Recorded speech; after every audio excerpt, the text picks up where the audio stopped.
Hello, welcome to the Prime Podcast. This is our 15th episode. We skipped a few weeks since I wasn't feeling so good, but now we're back. And I have a little bit more extra articles to talk about. We'll start out with news about the new Google Chromebook from Samsung, the new iPad, as well as Apple's new Mac lineup, LG's potential Nexus 4, Google's 32GB Nexus 7, as well as maybe a 3G one, Microsoft maybe planning to make a Surface phone, and I'll wrap it up by talking a little bit about Microsoft Office 2013 on Android and iOS. So a lot to talk about today, kind of mixed topics. Some topics I'll spend more time on, like the Apple stuff, of course, and probably like the Chromebook stuff too, because that's really fascinating to me. But let's go ahead and start with the Chromebook stuff.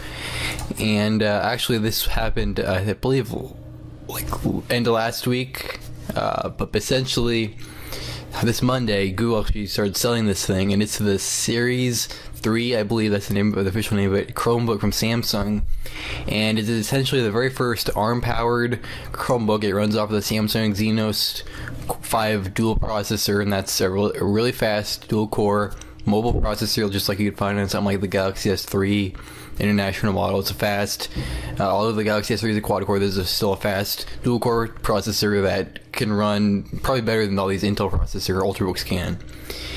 And you might wonder why ARM over Intel, and the big answer to that is ARM is a lot cheaper. This thing sells for $250, and it's also a lot more energy efficient and produces less heat. And that means you can get 6.5 hours of battery life on this thing. It's also much thinner, lighter, and there aren't any like moving parts at all. There's no fans or vents or anything like that, which is really something that I think is valuable to many people. Like, I don't really want to have a loud computer. The desktop I have with me right now is kind of loud enough. So essentially this Chromebook is really kind of what a Chromebook was supposed to be originally. It's basically a small, portable, cheap machine that ran Chrome OS, which is essentially Google Chrome. You can run web apps, nothing more than that. And at launch, these Chromebooks cost maybe $500, and that just was way too much money. Nobody wants to pay $500 for a Chromebook when they could get a normal Windows computer, pretty standard one, or even a tablet like the iPad. They could get any of those things for the same price, and that just doesn't make any sense. But at $250, it's kind of just above the like. I'm just gonna buy it, and like that, like the Nexus 7 is $200. People just buy it just because they think it's kind of a good product.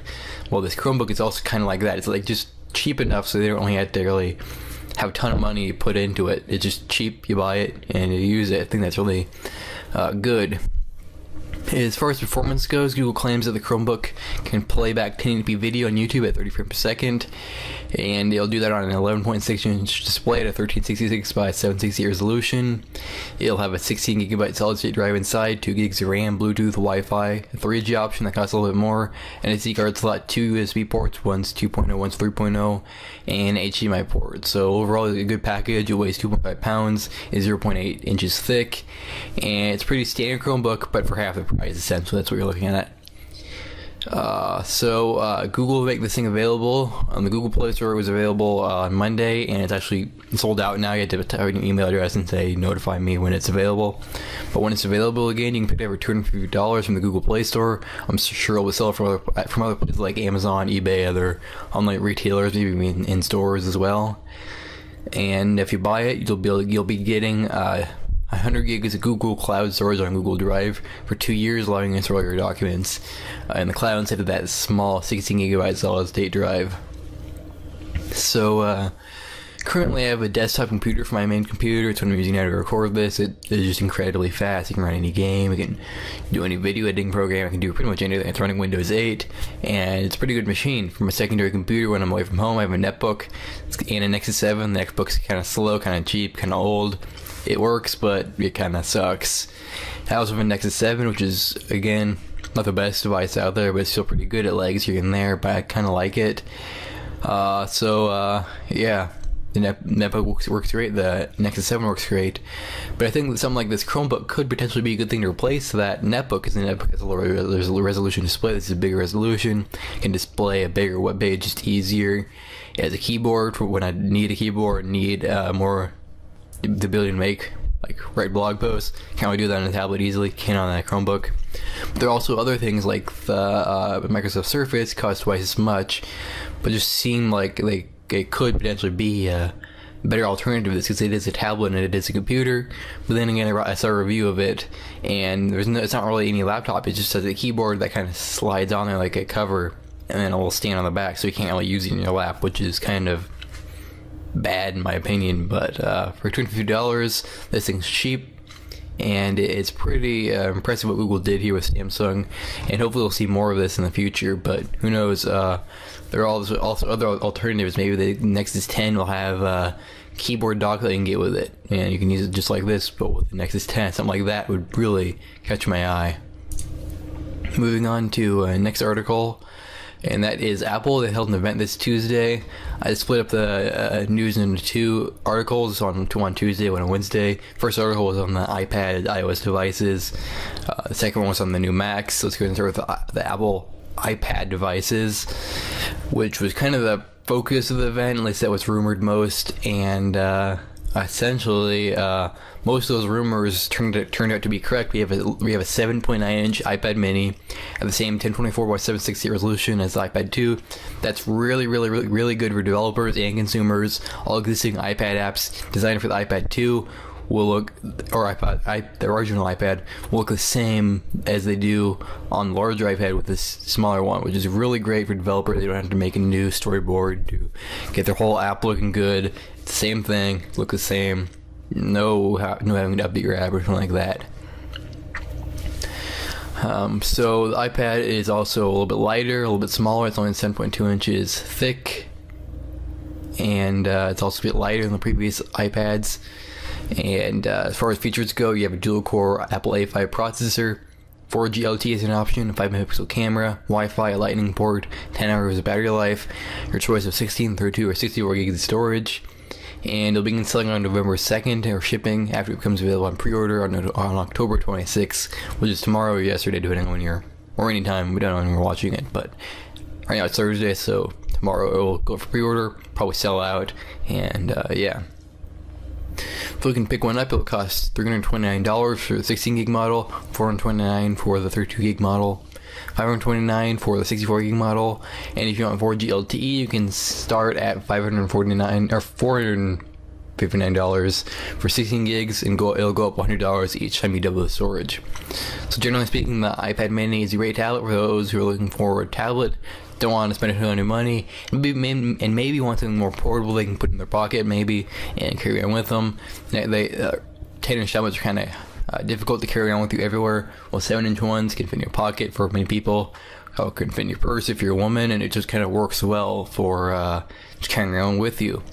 There are also other tablets like the Nexus 7, Nokia HD, and Kindle Fire HD, which could be better options for some people like me. I have the Nexus 7.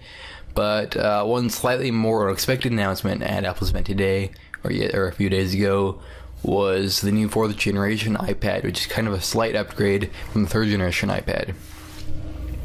It has a few new features, including a new lightning port on the iPhone 5 and the iPad mini. It also has a new Apple A6X processor, which is very similar to the A6 inside of the iPhone 5, but has slightly improved performance.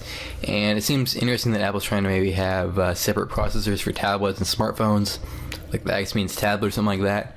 But it also has an update that allows you to use this iPad on Sprint's 4G LTE network, which is kind of new, and it also supports AT&T and Verizon's LTE networks as well. The 4th gen iPad is also begin shipping on November 2nd after going up for pre-order on the 26th of this month. So a pretty good deal there. The pricing stays the same, and Apple will no longer be selling the 3rd generation iPad. But if you want to refurbish, it'll be $379, which is actually a pretty good deal if you think about it. It's just a little bit more than the iPad mini, and it still has basically the same performance, just a little bit different. Not that new port or anything like that, but still pretty good. Moving on to the Mac computer side of things at that event, Apple actually announced some new Macs, which were kind of new, kind of unexpected, kind of expected. We heard rumors of an updated MacBook Pro with Retina display, which happened, and we also heard updates of a new iMac, but honestly the iMac was the biggest surprise because it was completely redesigned, not completely, but really just completely redesigned in a way. It's just different. It's one of the bigger upgrades that we've had in quite a while with iMac. And that's because essentially it wasn't the rumored improved internals or Retina display. It's actually a new design. It's only 5mm thick. When Apple first announced it, they kind of had a picture from the side and thought, whoa, that's way too thin. How is a USB port even fit on the back? It turns out it's only thin on the edges. It's kind of an optical illusion where it kind of gets thicker as you get around. It's kind of all curved and stuff. Still very thin and light all around though, so it is pretty impressive as far as that goes. And it uses the same aluminum design as the previous iMac. It's just a lot thinner, a lot lighter, and it just seems to be a much better design in my opinion. But in order to make this new iMac so thin, Apple had to make a few compromises. One was to remove the optical drive, which is something that Apple started to do across their whole lineup, starting with the Apple MacBook Air. And they have also made this machine much less of a desktop and more of a notebook computer, since they use primarily notebook hardware, which also means that the 21.5-inch model cannot be upgraded at all. Well, the 27-inch model can have the RAM upgraded, and those are the only two models, so that's kind of surprising here. You can't even upgrade the RAM, which is something that you have been able to do in previous iMacs and whole Apple computers in general. Apple begins selling the 2012 iMac in several different configurations, like the more low-end or mid-range Core i5 version, all the way up to the flagship Core i7 model. As far as storage goes, Apple has something new called Fusion Drive, which is basically where you have a solid-state drive of 120 gigs and either a 1 terabyte or 3 terabyte hard drive, and all your system files, apps that you use a lot, will be on your SSD, which will be faster, where all your big files that you don't use much will be on your hard drive. Apple has kind of moved it all into one single drive, and it'll automatically do what you need to do to make things fast, which is kind of new. We've seen things like that with hybrid drives with the Seagate Momentus XT and Intel Smart Response technology. And there's also the traditional where you have solid state drive for your operating system and everything like that, and then other drives for other things, and that's kind of what people have been doing in the past. Like myself, who I have an SSD and hard drive, or a few hard drives, but yeah. The 21.5-inch model will have a 2.7 GHz Core i5 processor, 8 GB of RAM, terabyte hard drive, and it'll sell for $1,299. The 27-inch model will sell for $1,799, and a smaller one will sell in November or ship in November, and the larger one will ship in December. So, just so you know that. If you want a Mac, you don't want to spend a whole lot of money, and you want a desktop, there's the Mac Mini, which has also been upgraded. It's not very significant. Basically, the new Mac Mini now has Ivy Ridge processors, starting with a 2.5 GHz dual-core Core i5, which sells for $599. But that base model will also have a 4 GB of storage, 500 GB hard drive, and you can upgrade it all the way up to Core i7 processor, dual 1 TB hard drives, or even the same Fusion drive that you have with iMac. So pretty cool there. And on the mobile side of things, Apple has launched a new 32-inch MacBook Pro with a Retina display, just as rumored. It's basically the 15-inch model shrunk down. It's slimmer, lighter, faster, and higher resolution compared to the previous models. It's 20% thinner, with 2560 by 1600 resolution, which is 4 times the previous resolution. And to make this so thin and light, the Apple has to make some compromises. It is 0.75 inches thick, 3.75 pounds, and there aren't any optical drives in this thing. There aren't any discrete graphics options. You're stuck with Intel HD 4000, which kind of sucks. But you did get good option of ports like Thunderbolt, USB 3, HDMI, and an SD card slot, as well as many other ports. So expect this 13-inch Retina MacBook Pro to sell for $1,699. That's the baseline Core i5 model with 8 GB of RAM and 120 GB of SSD. You can add up to 768 GB of storage and up to a Core i7 processor. It'll begin shipping today. Moving on to more Google, less Apple news. Actually, this is relating to some older article I published on October 8th. That was weeks ago. I haven't talked about it yet. Essentially, I'm going to kind of just go over this very, very quickly. But essentially, there have been rumors for quite some time that Google and LG have been working together to make an LG Nexus device called the Nexus 4.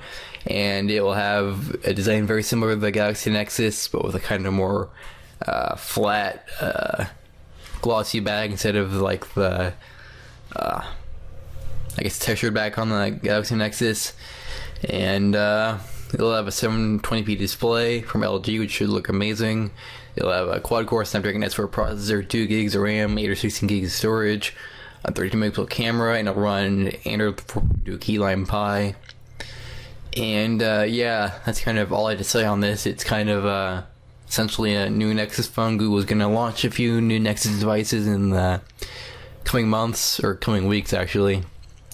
And actually Google actually had announced they're going to do an event on October 29th, which is this coming Monday.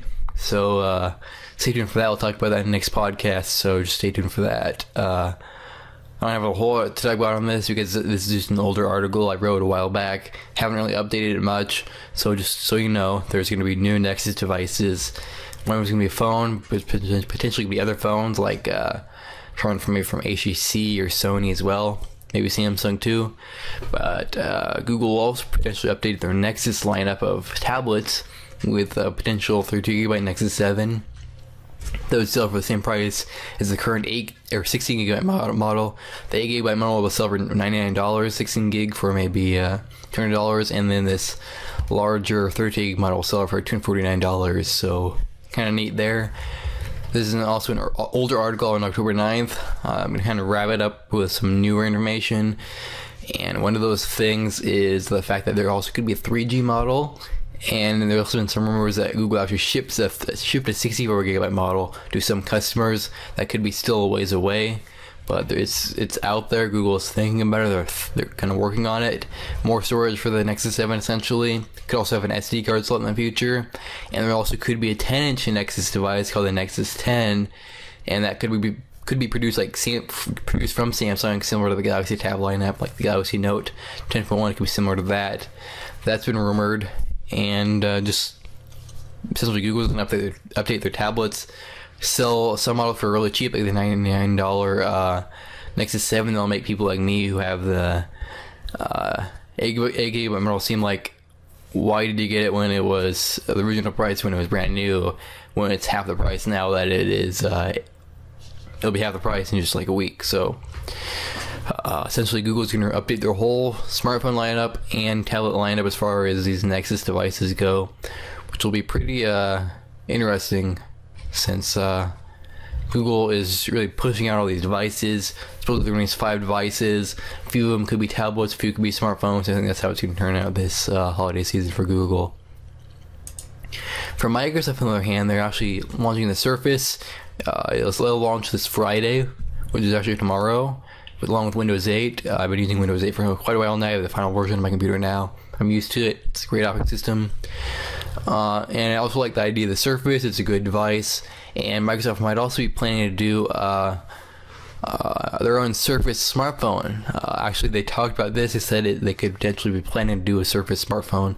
It just wouldn't be released this year. It'll be released sometime in the future.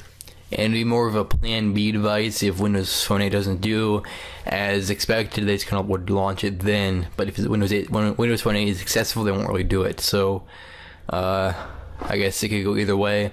There could be launching a Nexus phone, that could not be launching one.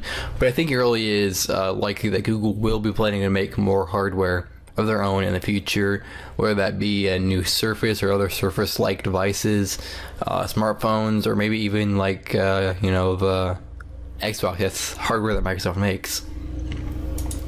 So let's go and wrap this up with some news about Microsoft and what they're doing outside of just their own platform. And that's with Office 2013. So Office 2013 will be available for Windows 8 and the Surface RT. It'll launch on the Surface RT and it'll arrive on Windows 8 devices this February, I think, or early next year in 2013. And I actually think it's sent it out to businesses already, but basically they're launching it. And if you're in the market for an Office suite for your device, don't have a Microsoft device, you want it on, let's say, an iPad or an Android device, you're in luck, because Google's actually planning to, or Microsoft's actually planning to launch Windows or Office 2013 for Android and iOS in March of 2013, and trying to make Office as cross-platform as possible. and they're also planning to potentially release it for Mac OS, Windows Phone, and Symbian, which is kind of impressive right there. And honestly, I think this is a really good idea. Currently on like the Nexus 7, there's only really Google Docs and few other Office suites, but Google Docs is the main one. And this Office for Android could change that. And for Microsoft, it could make them much more money, because right now they only make money if they sell a Microsoft device with Office 2013 on it and sell Office 2013 that way. But if it's on Android and iOS, people who would never really use a Microsoft product might see it in the App Store and just buy it because it looks good. It's what they used a long time ago, or it's what their business uses, or something like that. So, interesting move for Microsoft, kind of moving away from their own platform. So, it's going to wrap this up. Next week we'll be back with the next episode of this podcast. And on Sunday we should be doing another gameplay video, Saints Row. And we'll do that in the future too, with one every Sunday, just like this podcast every Saturday. And you can check out our blog, theprime.co. We publish stuff daily, like all the stuff we talked about here. It's in the description below, or on the blog. So just look out for that. Check out theprime.co. Subscribe for more content that we publish very frequently.